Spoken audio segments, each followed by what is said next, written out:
And then let's talk about it. There were some requests for it. Let's talk about some internet drama, right? And at the center of the situation, you have creators Tana Mongeau and Brooke Schofield, right? They're the hosts of the Canceled podcast. And if you're familiar with this space, you might have seen that earlier this month, old tweets that Brooke posted between 2012 and 2015, they started going viral. With those, including one where she defended George Zimmerman killing Trayvon Martin. There were also others with generally racist jokes and comments mocking black people's hair. Others where it appears that she used a homophobic slur. But then all of that leading to her apologizing on TikTok. I feel the same way about them that you do. I think they're so disturbing, they're wrong, they're horrible, and they're disgusting. Then you had Brooke specifically addressing the post about Trayvon Martin, saying that she was raised by conservative grandparents who always had Fox News on, so that was all she knew when it came to politics when she was younger. Sometimes you have these people that you put on a pedestal and you think everybody older than you is smarter than you and knows everything, and they do not. There are people in my life who I might have looked up to forever who I do not agree with. I'm sorry.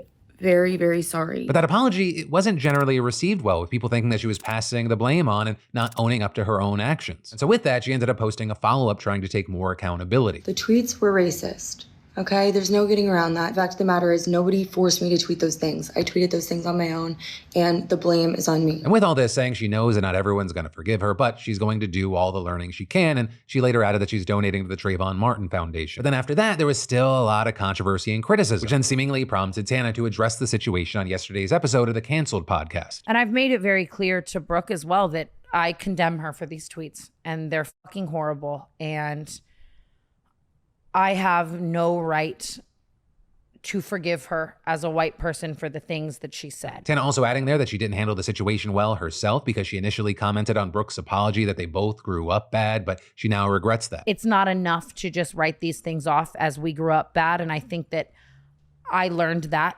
now, and that shows me that I still have things to learn and unlearn. Right, Tana noting that she's made racist and hurtful jokes in her past and will always apologize, but she also knows some people probably don't want to hear it from her, but still saying she has grown, and that's why she wanted to talk about Brooke. I'm hoping Brooke is taking the time right now to reflect and grow and learn in a lot of the ways that I did. When I told Brooke this the other day, I said, you have to make peace with the fact that there will be people that never forgive you, and this may recirculate for the rest of your life, and you have to be ready to be open and honest and talk about it. With Tana then going on to say that she's donating the proceeds of that podcast episode as well as her TikTok creator fund to the Trayvon Martin Foundation. And as far as the public reaction there, if you look at the comments on the video, they are mixed. Right, some saying people need to allow other people to grow. Others are mad that Brooke's not the one saying all these things, saying that it should have been Brooke on the podcast to address the audience herself. Some on Twitter thinking that it looked like Tana was just throwing Brooke under the bus, even calling Tana a hypocrite. Though others then countering that, saying, no, this shows how much Tana has grown up. With all that, I gotta ask, where do you land on this? Right, because as an outsider looking in here, I don't have a dog in this fight, and